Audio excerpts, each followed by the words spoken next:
du comité de la qualité. C'est une approche qui a été mise en place avec l'accompagnement du projet PRSD dans la région de Sikasso, Ségou et Caille. Mais précisément au niveau de la région de Sikasso, le comité qualité aide les 3 directions du secteur sanitaire.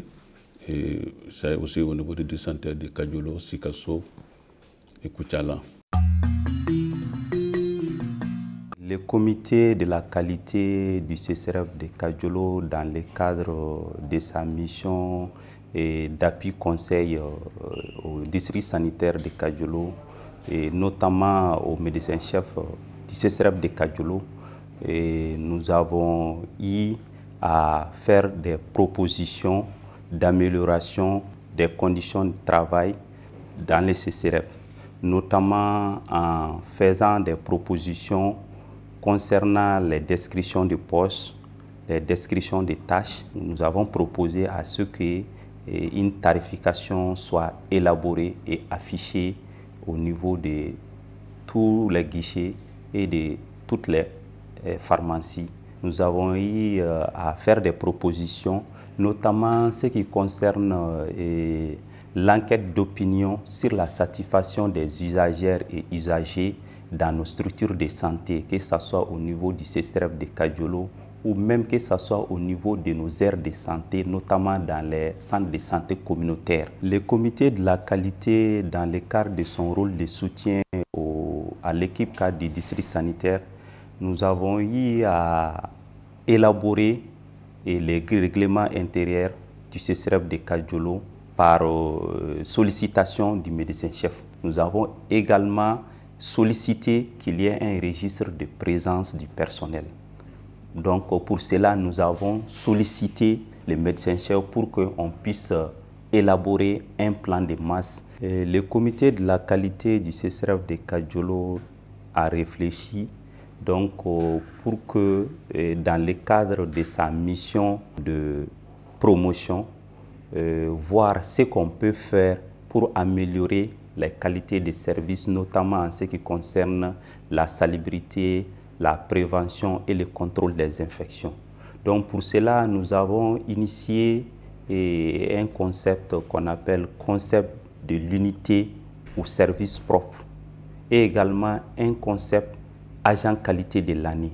Nous avons bénéficié du soutien du médecin-chef du district sanitaire. Nous avons comme perspective la mise en place des comités de la qualité au niveau de nos centres de santé communautaires. Nous voulons la création d'un cadre de concertation. Et nous avons un problème en ce qui concerne le mouvement du personnel. Au-delà du problème des ressources humaines, aussi on a des problèmes de ressources financières, notamment des insuffisances de financement de nos PO. Parce que nous faisons beaucoup d'activités qui ne nécessitent pas forcément de financement extérieur. Les ententes que nous avons, c'est surtout si on peut avoir des soutiens en ce qui concerne le renforcement des capacités des membres du comité de la qualité. Le comité recueille des plaintes. Autant il y a des gens qui viennent directement saisir l'administration pour faire les plaintes, mais chaque fois qu'il y a un usager qui a des plaintes au niveau du service, le comité directement recueille ça et fait remonter l'information juste à l'administration. Je suis aussi très souvent celui qui va vers le comité chaque fois qu'il y a des plaintes pour que le comité agisse auprès du personnel pour sensibiliser. La question est réglée lorsque c'est les pairs qui se les traitent. Il n'y a pas très longtemps, nous nous sommes retrouvés dans mon bureau ici avec le comité de qualité parce qu'on a parlé des recouvrements des coûts, des recettes. Les recettes sont faibles. Qu'est-ce qu'il fallait faire? Donc le comité aussi nous a donné des pistes, les pistes sur lesquelles nous avons aussi agi. Et avec le comité, vous allez constater que aujourd'hui les reçus, les tickets à la porte, la quittance qui est achetée, on met les cachets partout et le médecin-chef signe tous les tickets. Parce qu'on n'était pas sûr qu'il n'y avait pas de tickets parallèles. Donc, le comité quand même a eu l'audace de nous accompagner à vérifier, à confronter les souches, et tout le personnel s'est mis dans cette dynamique. Nous avons aujourd'hui un truc comme ça qui est soumis à la signature. Ça m'a été soumis aujourd'hui pour que je signe, et c'est pour dire que tant que ce n'est pas le reçu signé, le prestataire ne fait pas la prestation. Donc, cela nous a amené en 2 mois seulement, nous avons vu une très grande différence. Au laboratoire, par exemple, nous n'avons jamais atteint plus d'1 million par mois. Les mois passés seulement au laboratoire, nous avons fait des recettes de 2 047 000. Et ça, moins la part AMO. Donc, c'est pour vous dire que le changement, il est perceptible. Nous pensons que ce comité est aujourd'hui un outil de gestion pour nous. Par rapport aux tarifs, aujourd'hui, nous avons des soucis par rapport aux tarifs qui sont en vigueur. Et nous sommes le comité est déjà en réflexion. Au prochain conseil de gestion, on va soumettre des tarifs à l'approbation du conseil de gestion. Alors, parce que les tarifs qui sont en vigueur aujourd'hui sont ceux depuis plus de 20 ans. Donc, ils ne collent plus avec les réalités. Les actions que le comité de qualité a pu entreprendre et a pu mener, tels que je le disais, les règlements intérieurs que nous n'avions pas et qui est désormais adapté grâce à la réflexion portée par ce comité, quand même, nous permet déjà de nous situer dans beaucoup de cas. Ces règlements a beaucoup de dispositions à son sein. Des dispositions qui traitent vraiment des obligations du personnel. Donc, à travers ces règlements, chaque personnel sait ce qu'il doit faire, quelles sont ses attributions, quelles sont ses obligations vis-à-vis des patients et vis-à-vis de l'administration auquel il doit rendre compte. Ces règlements intérieurs aussi traitent des relations, comme je l'ai dit, entre les personnels et les usagers des services. Donc, c'est un règlement qui est quand même très proche de la charte des malades, en ce sens que tout ce que les patients, tout ce que l'usager doit bénéficier dans les services, ces règlements les déterminent et en fait obligation aux différents agents. Il parle de la sécurité du personnel et de la sécurité des usagers. Grâce à ce comité que nous avons désormais institué un concours d'unité propre. L'unité propre ici, cette idée est venue, on avait des soucis à pouvoir gérer les déchets biomédicaux, les tri, l'évacuation, jusqu'à son élimination. Franchement, c'était seulement laissé à la seule tâche des techniciens de surface. L'implication des personnels au niveau des unités était très très faible. Donc lorsque cette idée est venue, effectivement, cela a commencé à créer une certaine émulation de part et d'autre. Parce que chacun voulant être au finish, en tout cas l'unité qui soit primée. Donc cela fait que les différentes unités, les personnels qui sont dans les différentes unités se sont beaucoup plus appropriés de la salubrité, de la gestion des déchets biomédicaux. Et voilà, donc c'est ce qui fait que cet élément est devenu un élément très important pour nous dans la gestion des déchets biomédicaux. Alors, ça se passe et aujourd'hui, les chefs d'unité qui sont très impliqués, qui veulent prendre les devants, donc, et nous, effectivement, nous avons arrêté et cette approche, nous avons essayé de nous faire accompagner par les autorités locales, il s'agit de la mairie et le conseil des cercles, qui aussi à leur tour ont vraiment apprécié. Donc je pense que tout ça là, grâce à ces comités qui sont en train de faire des choses quand même qui nous permettront, en tout cas dans les jours à venir, de nous améliorer. Beaucoup de projets sont de plus en plus jaloux.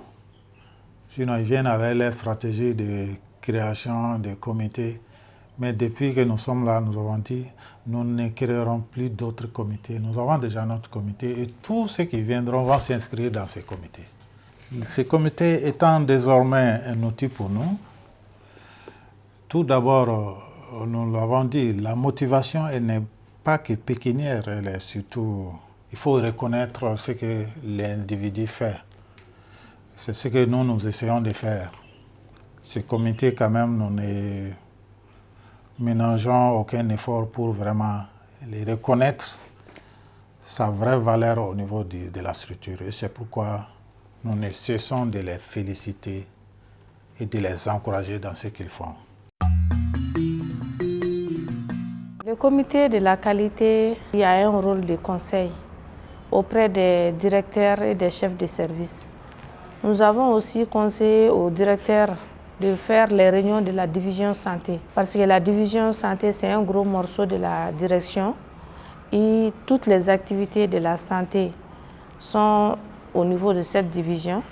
Et nous voyons que si cette division est organisée, en plus des autres réunions, ça va permettre de prendre des décisions profitables à l'ensemble de la structure. La direction nous a sollicité pour appuyer les structures là dans la tenue des séances d'audit. Parce qu'on a vu que dans certaines structures, les décès étaient élevés, maternels et périnatales. Grâce au comité qualité, nous avons fait une mise à niveau des équipes d'accréditation au niveau des districts sanitaires. Et cette mise à niveau nous a permis d'évaluer les structures concernées par rapport à l'accréditation. Et nous avons aussi fait l'accréditation des CESCOM. Toujours, c'est avec l'initiative du comité qualité. Parce qu'on a dit que l'accréditation à la fin, c'est pour voir si les services sont de qualité ou pas. On a fait les CESCOM, on a accrédité 2 CESCOM. Et pour les CCRF, on est resté à l'analyse situationnelle. On n'a pas fini avec le processus. Grâce à ce comité qualité, nous avons une personne dédiée qui est responsable de la qualité au niveau de la région. Nos difficultés, c'est surtout, je ne dirais pas la tenue des réunions, mais le quota pour la tenue des réunions. Le comité qualité aussi a instauré, avec l'accompagnement des directeurs, la désagrégation des listes de présence en fonction du sexe. Et aussi, nous tenons à ce que, durant toutes les supervisions intégrées, que les femmes soient représentées, que ce soit les comités des femmes utilisatrices de services et la CAFO, parce qu'elles ont aussi leur mot à dire. On a prévu de faire des journées de promotion de la qualité avec l'ensemble des structures. Donc, s'il est possible que ce comité soit là, c'est vraiment de l'institutionnaliser à toutes les structures étatiques. Du comité de la qualité, c'est une approche qui a été mise en place avec l'accompagnement du projet PRSD dans la région de Sikasso, Ségou et Kaï. Mais précisément au niveau de la région de Sikasso, le comité qualité aide les 3 directions du secteur sanitaire. Et c'est aussi au niveau du centre de Kajolo, Sikasso et Koutiala. Ces comités qualité, comme je l'ai dit, aident les responsables et les chefs de division par rapport à l'analyse des données. Parce que les points focaux qualité accompagnent les chargés 6. C'est comme nous avons mis en place à travers ça, avec l'appui aussi du point focal qualité, pour faire de façon trimestrielle l'analyse de la qualité des données. En ce temps, ils se retrouvent pour analyser avec les chefs de division, les planificateurs, les chargés 6, pour me faire le feedback des indicateurs et voir aussi la concordance et la discordance des données au niveau des districts sanitaires, surtout à travers certaines informations en matière de santé de la reproduction. Certaines informations doivent être concordantes en matière d'accouchement, en matière du nombre de femmes ayant accouché, le nombre de femmes ayant césarienne, le nombre de femmes ayant fait CPN 1 et CPN 4. Il y a certaines informations qui ne doivent pas être discordantes. C'est la direction qui les appuie en termes de la mise en œuvre de leur plan d'action. À travers l'élaboration de leur plan d'action, ils nous accompagnent dans ce sens pour qu'on puisse les appuyer par rapport à l'organisation, à l'accueil, comme je l'ai dit, du service par les usagers. Même par rapport au tableau d'habitat que vous voyez, c'est le travail fourni par les chargés 6, mais avec l'accompagnement du comité qualité pour nous rappeler que les indicateurs, on se rappelle pour que si une année termine, à partir de janvier, plus tard fin janvier, nous aurons affiché les indicateurs des 3 dernières années. Le Bonnefontaine à l'accueil, là, c'est à travers une de leurs recommandations qu'on puisse avoir un coin où les usagers qui vont venir puissent, au besoin, puissent avoir de l'eau dans de bonnes conditions, sans avoir recours vraiment au robinet. Nous remercions l'Affaire mondiale Canada par rapport à cet appui du projet PRSD, comme j'ai dit. C'est à travers tous ces projets que nous avons eu beaucoup cette innovation, et que ce soit les comités qualité, que ce soit les CFI, que ce soit les points focaux, l'égalité femmes-hommes. Et on a vu, en tout cas, ça a été en tout cas d'une grande innovation pour nous. Et ça, vraiment, ça nous a donné d'autres capacités d'analyse des informations en matière de santé et même par rapport à nos démarches pour la mise en œuvre de nos actions, de nos activités. En tout cas, nous remercions les partenaires qui nous ont accompagnés dans ce sens et qui continuent aussi à accompagner les ministères de la Santé et du développement social pour que, en tout cas, notre souhait, c'est l'extension de ces approches au niveau de tous nos districts sanitaires pour que ça soit de façon uniforme dans la région, pourquoi pas aussi de façon nationale, comme c'est déjà intégré dans nos PRODES.